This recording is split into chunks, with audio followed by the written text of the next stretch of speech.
En télé, bien sûr, pour qu'une pub soit efficace, la première condition pour qu'une pub soit efficace, évidemment, c'est de capter l'attention du téléspectateur. Là, pour le coup, Monsieur de la Palisse n'aurait pas dit mieux. C'est là que le programme entre en jeu. On peut raisonnablement affirmer que plus un programme engendre une ou plusieurs émotions, plus il y a de l'engagement de la part du téléspectateur et donc plus il est réceptif. Pour rentrer dans le détail, on va vous présenter une étude réalisée par Datacalab et Illigo pour TF1 Pub. Elle va vous être présentée par Anne-Marie Gauthier, présidente de Datacalab. Soyez la bienvenue, on peut vous applaudir. Et Olivier Goulet, président de Illigo.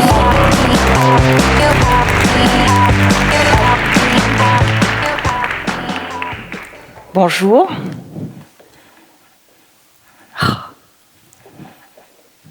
Bonjour. Donc sur le sujet des études, en fait, le premier constat surprenant, on en a parlé un tout petit peu tout à l'heure, c'est que finalement le domaine, en tous les cas, de la recherche et des études sur les émotions appliquées, en tous les cas, au marketing et à la communication est relativement jeune. On le date à peu près, effectivement, ça a été vu tout à l'heure sur Danosio dans les années 90, qui a fait un lien effectivement entre le fait de ne pas avoir d'émotion et du coup de ne pas pouvoir prendre de décision. Il l'a fait auprès de malades. Et en fait, de là est né finalement un certain nombre de recherches, mais c'est relativement récent, une vingtaine d'années. En tous les cas, c'est post-30 glorieuses d'un point de vue économique. Plus récemment, ça a été très popularisé par Pixar sur un dessin animé que vous avez certainement vu, donc qui s'appelle Vice Versa, et sur lequel on avait donc les émotions qui étaient mises en scène. Donc il y avait joy, sadness, fear, voilà, toutes ces grandes émotions qui étaient caractérisées et en tous les cas rendues grand public. Alors, on a hésité ce matin, pour ceux qui nous connaissent un peu avec Anne-Marie, à jouer Joy du côté d'Anne-Marie et Hunger de mon côté, mais on va rester neutre émotionnellement lors de cette présentation pour vous parler de cette étude.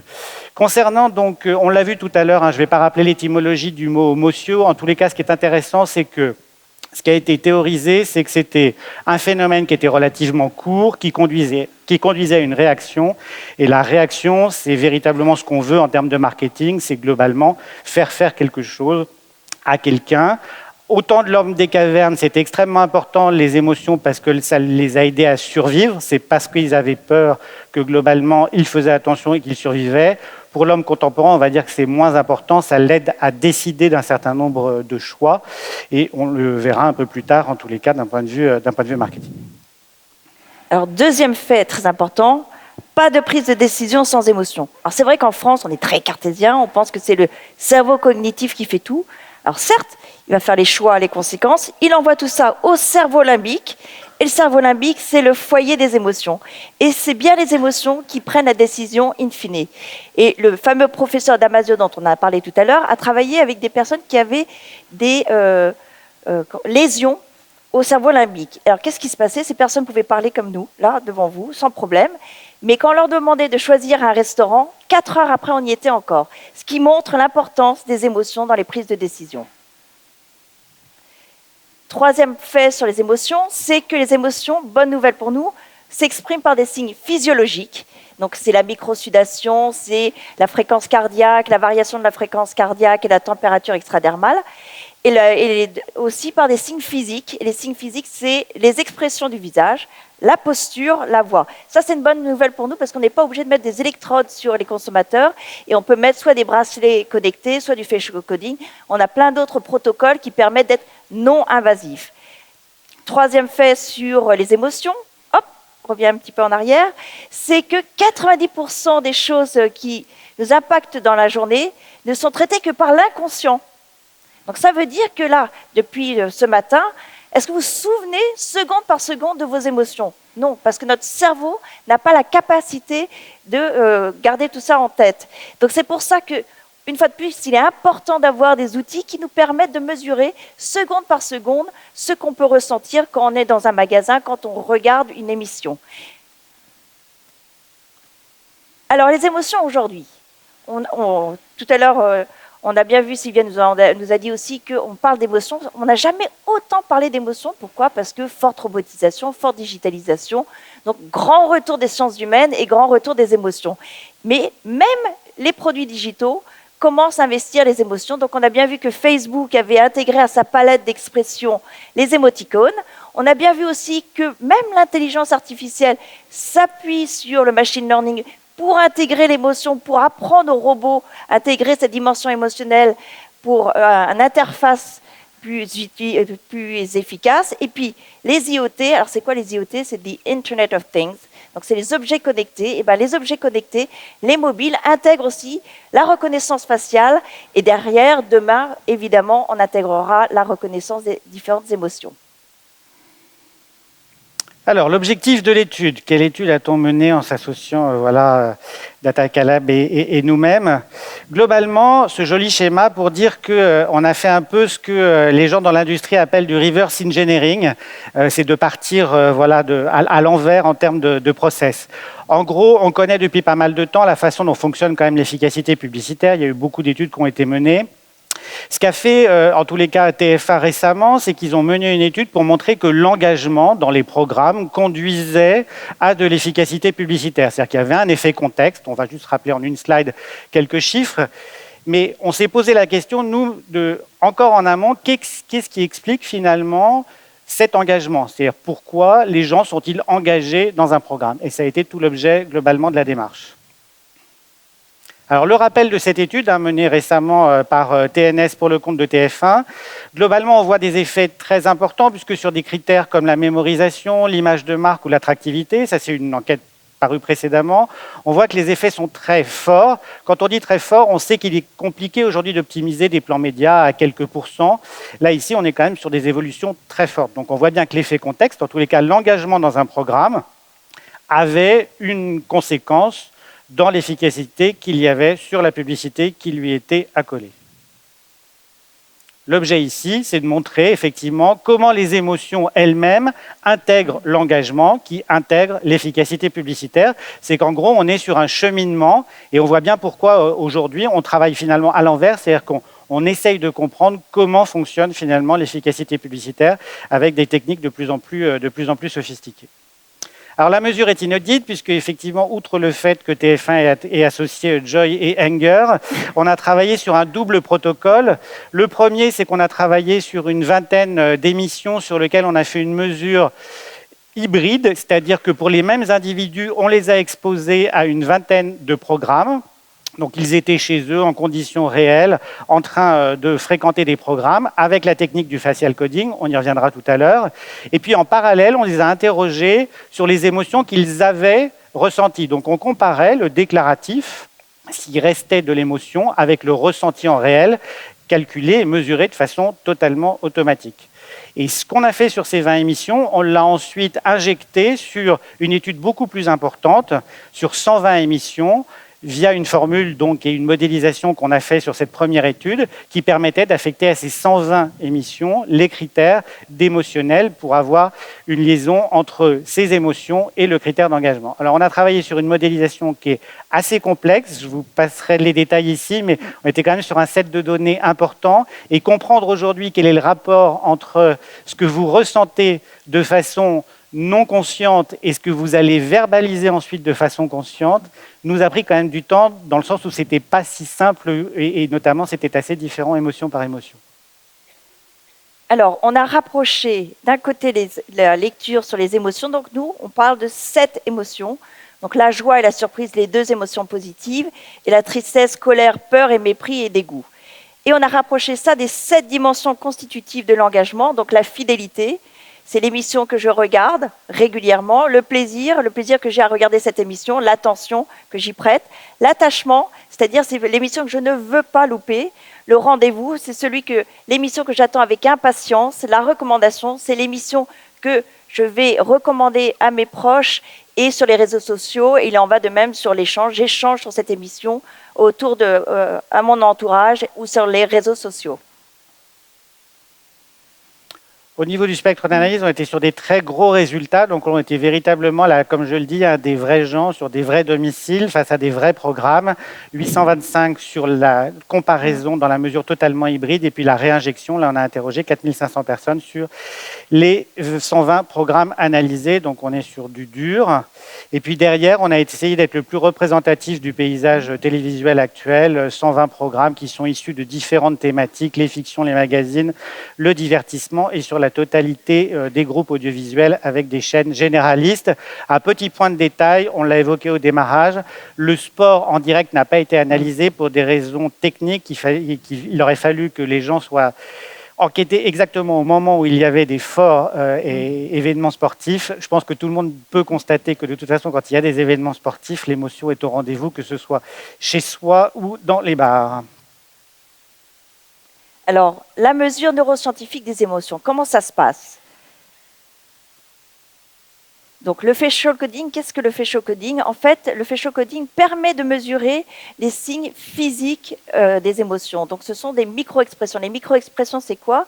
C'est en fait l'expression extrêmement brève, inconsciente, liée aux émotions. Et donc, c'est Paul Ekman, ça s'appuie sur les travaux de Paul Ekman, qui est un professeur américain, une fois de plus.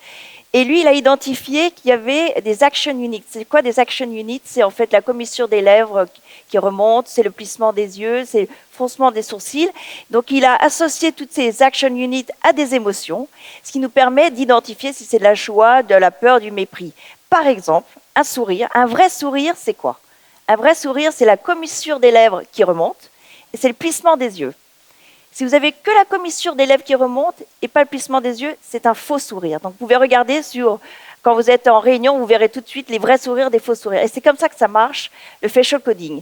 Donc, le facial coding, c'est quoi? C'est des caméras qui vont capter les visages et mesurer les micro-expressions. Et tout ça se transforme en data émotionnelle. Alors, je vais vous faire une petite illustration du facial coding. Donc là, c'est une émission.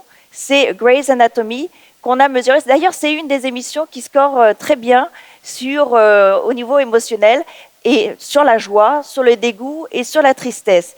Ce petit extrait que je vais vous montrer est particulièrement violent.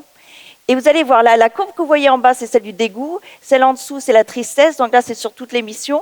Mais sur le petit extrait, vous allez voir les courbes se dessiner et justement liées à cette scène forte. Meredith, on va devoir t'ouvrir la mâchoire d'un coup sec. Je suis désolé, mais on est obligé de le faire. À 3, d'accord? Vous êtes prêts? 1, 2...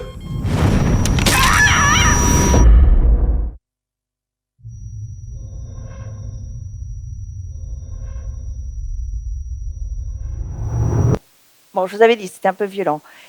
Mais deuxième exemple qui est un peu moins violent, et ça, c'est un magazine, c'est le quotidien de Barthès, Yann Barthès. Alors là, il y a une spirale virtuelle extrêmement vertueuse, spirale vertueuse, qui associe le dégoût et la joie. Alors dégoût quand on montre un politique, et joie parce que Yann Barthès tourne ça en dérision et entraîne tout le monde derrière. Donc vous allez voir, pareil, les courbes de joie et de dégoût se dessiner. Alors on adore le nouveau ministre de l'Agriculture car il nous fait une pêche. Il faut que ce pays bouge. Il y a un moment où il faut arriver à faire bouger les lignes. Bougeons les lignes. Bam, bam, bam, bam, bam, ça traîne pas, ça dépote, bam, la pêche. Il faut que ce pays bouge. Il y a un moment où il faut arriver à faire bouger les lignes. Bougeons les lignes. Bon, vous avez compris comment ça marche. Alors, ce qu'on a vu avec Olivier, c'est qu'il y a clairement des grosses différences entre ce que les gens déclarent et ce qu'ils ressentent réellement. Je vais prendre un exemple. La peur. Elle est souvent surdéclarée par rapport à quand on mentionne une émission, si on dit chronique criminelle, on va se dire « Ah oui, ça fait vraiment peur. Donc je déclare de la peur. » Ou l'arme fatale. Donc gros différentiel entre peur déclarée et peur réellement ressentie. Il en va de même pour le mépris. Quand on va évoquer des émissions un peu plus trash, on va exprimer beaucoup plus de mépris que ce qui est réellement ressenti. À l'inverse, sur la joie, on va avoir plutôt une sous-déclaration. C'est-à-dire que vous allez regarder une émission, vous allez plutôt avoir le visage éclairé, mais finalement, vous n'avez pas déclaré un très fort pourcentage de joie. Donc tout l'exercice en fait qui a eu lieu et qui a pris beaucoup de temps a été de rassembler toutes ces données et d'essayer de comprendre ce qu'il fallait surpondérer par rapport à ce qui était ressenti, par rapport à ce qu'il fallait sous-pondérer pour avoir une matrice, donc ça c'est la synthèse, mais il y a beaucoup de chiffres derrière, qui permet globalement de faire le lien entre les deux. de faire le lien entre le déclaratif qu'on va retrouver sur la grande enquête à 4500 et ce qui a été véritablement ressenti. Et quand on regarde le score le plus bas, quand on additionne toutes les émotions, le score le plus bas est à 142 et l'émission qui génère le plus fort score émotionnel est à 328. Donc il y a une vraie amplitude entre les émissions les plus basses et les plus fortes en émotion. Alors cette vraie amplitude, on va notamment l'exprimer au niveau du score multi-émotionnel ou plutôt mono-émotionnel. Alors deux exemples ici, un d'un score très multi-émotionnel qui est Entre deux mers. Alors Entre deux mers, c'est une fiction qui est passée sur TF1 donc au mois de mars de cette année. Pour ceux qui ne l'auraient pas vu, je vous refais le pitch pour expliquer pourquoi globalement il y a toutes ces émotions qui ont été activées. C'est une jeune enfant qui disparaît sur une plage, elle a 4 ans, donc là on est plutôt dans la tristesse. Puis elle est retrouvée 11 ans plus tard par ses parents, donc là on a un effet de surprise, mais comme elle a été élevée par une autre famille, globalement elle se retrouve avec 2 familles différentes, donc là on est dans la colère, laquelle des mères va le garder, et bien évidemment tout se termine plutôt bien, et donc on est dans la joie. Donc on est dans quelque chose de très riche en termes d'activation, c'est ce qu'on va retrouver également dans les parcs d'attractions. Dans les parcs d'attractions, vous y allez à la fois pour avoir peur, pour prendre du plaisir, sur de la multi-stimulation. À l'inverse, vous avez un programme qui performe très bien, comme N'oubliez pas les paroles, sur la joie et la surprise. On n'est pas en train de dire que c'est pas bien ou bien, mais en tous les cas, qui est beaucoup moins riche d'un point de vue émotionnel. En termes d'émotion, ça fait relativement peu peur, ça ne crée pas véritablement de colère ni de mépris. Ce qu'on a pu analyser également, c'était que chaque genre correspond à des émotions phares. Et ça, c'est extrêmement important, c'est-à-dire qu'on n'est pas dans quelque chose de monolithique où on se dirait, bah, tiens, il y a un fort score émotionnel sur toutes les émotions, et ça marche, et on peut modéliser derrière et l'appliquer à tous les programmes télé aujourd'hui. Sur la fiction, on retrouve bien cet effet multi-émotionnel, c'est-à-dire que on le retrouve aussi sur le film qui a le mieux marché au cinéma depuis l'après-guerre, c'est Intouchable. Intouchable, c'est véritablement mêler des émotions à la fois de tristesse, de colère, puisqu'on parle effectivement d'une personne handicapée, avec de la joie, puisqu'on est dans une comédie. Donc on est exactement sur ce registre mixte, et c'est le registre mixte qui fonctionne le mieux sur la fiction. Sur les divertissements, par contre, on va beaucoup plus motiver des effets de surprise. Donc là, on a Moundir qui apparaît en premier, mais il y a Koh Lanta qui effectivement est juste à égalité avec.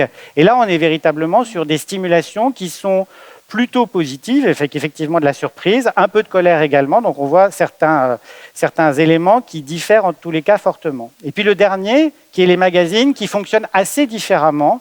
Alors là, vous avez Cache Investigation avec un score émotionnel fort, mais qui, lui, va avoir en motivation principale, effectivement, de la colère et du dégoût. Donc, on va être sur des émotions plutôt négatives. Donc, on voit bien, effectivement, que ce n'est pas forcément un fort score émotionnel qui est à rechercher tout le temps. C'est plutôt des bonnes émotions qui seraient appliquées à certains effets d'engagement qu'on va rechercher, tout l'objet de ce qu'on a fait ensuite sur le rapprochement. Alors, la question était émotion égale engagement. C'était tout l'objet par rapport à ce qu'avait fait TF1 donc préalablement, puisqu'ils avaient fait un lien entre l'engagement et l'efficacité publicitaire. Alors, heureusement, et c'est pour ça que nous sommes là avec Anne-Marie, la réponse est oui. C'est-à-dire ici, on a positionné les 120 programmes.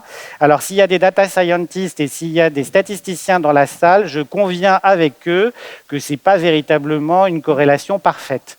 On verra après qu'on a été chercher plus loin et qu'on a trouvé des corrélations qui sont d'un bien meilleur niveau. Néanmoins, on peut dire qu'il y a une certaine corrélation entre les deux.